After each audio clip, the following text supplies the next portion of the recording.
Sahabatku, seorang anak muda berjalan terseok-seok menuju sebuah pijat urat. Kakinya kesakitan akibat tergelincir di kamar mandi rumahnya. Si pemuda ini tidak sendiri. Ia didampingi kakaknya yang terus memegangi pundaknya sampai ke tujuan. Sampai di tujuan, sang kakak mengetuk pintu rumah yang terbuka lebar-lebar dan berteriak, "Permisi!" Terdengar langkah yang sangat cepat dan seseorang datang menghampiri pintu rumah itu dari dalam. "Silakan masuk," jawab orang yang menghampiri mereka. Dengan sedikit berbisik, kakaknya mengatakan, "Ternyata yang mijet kamu seorang tunanetra."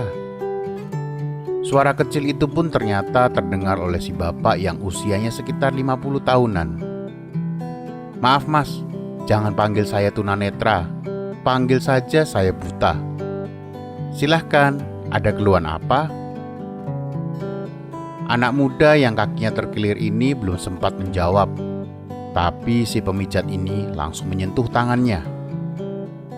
"Oh, kayaknya situ terpleset ya. Oke, langsung aja naik ke tempat tidur." Kakak adik itu hanya bisa saling melihat dengan terheran-heran. Kok bisa orang tidak bisa melihat, tapi bisa tahu keluhan pasien hanya dengan menyentuh tangan? Sesi pemijatan dimulai. Tangan si pemijat yang namanya adalah Pak Joko ini langsung menyentuh titik sakit di kaki anak muda ini. "Aduh!" teriak si anak muda ini.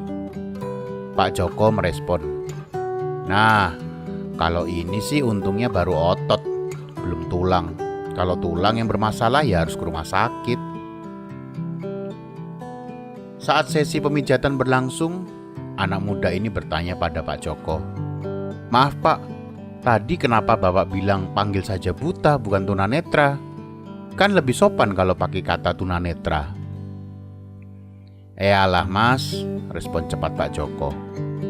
"Jadi begini mas, saya ini tidak bisa melihat menggunakan mata ini mas. Semuanya gelap.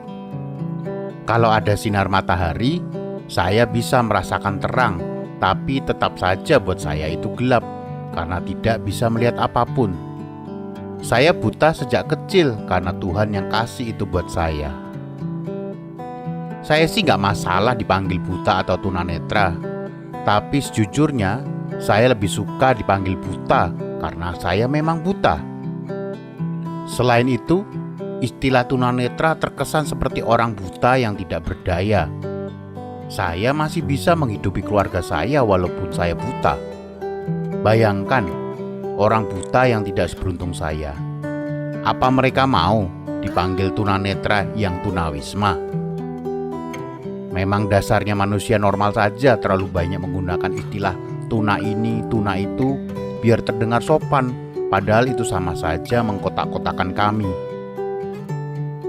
Tapi di depan ada plang tulisannya, "Pijat tunanetra bersertifikat," jawab si pemuda ini. Dengan tertawa Pak Joko berkata, "Hahaha, saya yang buta malah harus menghargai kalian-kalian yang normal karena untuk kalian itu terdengar sopan." Sesi pijat terus dilanjutkan. Si pemuda ini mulai merasakan sakitnya menghilang dan sambil berseloroh, "Wah, Bapak hebat ya, seperti punya indera keenam." Pak Joko tiba-tiba berhenti memijat dan tertawa. "Hahaha, mas, indera keenam dari Hong Kong. Saya aja gak bisa melihat, ya tetap aja hitungannya panca indera mas. Tetap 5. Piye masnya ini? Walau saya buta, saya sudah sangat bisa berdamai dengan keadaan ini karena Tuhan itu maha adil. Saya tidak bisa melihat seperti masnya, tapi saya bisa merasakan sakit orang lain hanya dengan menyentuhnya. Begitu juga dengan orang cacat lainnya. Mereka juga diberi indera lain oleh Tuhan. Hanya saja ada yang belum mengeluarkan potensinya." "Loh, Bapak gak tersinggung dengan istilah cacat?" ucap si pemuda ini sambil rebahan. "Lah, emang kami ini cacat toh mas di mata kalian? Karena kami dianggap berbeda dengan kalian yang normal.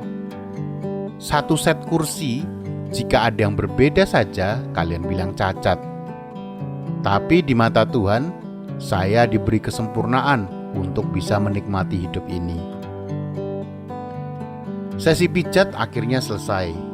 Si kakak pemuda itu terkejut melihat adiknya bisa berjalan normal yang sedari tadi menunggu di luar ruangan. "Hebat ya Pak Joko mijetnya," teriak kakaknya. Pak Joko dengan tersenyum menjawab, "Saya hanya memanfaatkan indera-indera yang dikasih Tuhan untuk menghasilkan uang. Kalian yang merasa normal, udah manfaatin belum pemberian Tuhan dengan maksimal?" Sahabatku, kita diberi anugerah kehidupan dan kesehatan oleh Tuhan.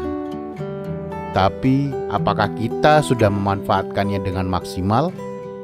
Atau masih Anda gunakan hanya untuk bermalas-malasan sambil rebahan? Salam sehat selalu dan Tuhan memberkati.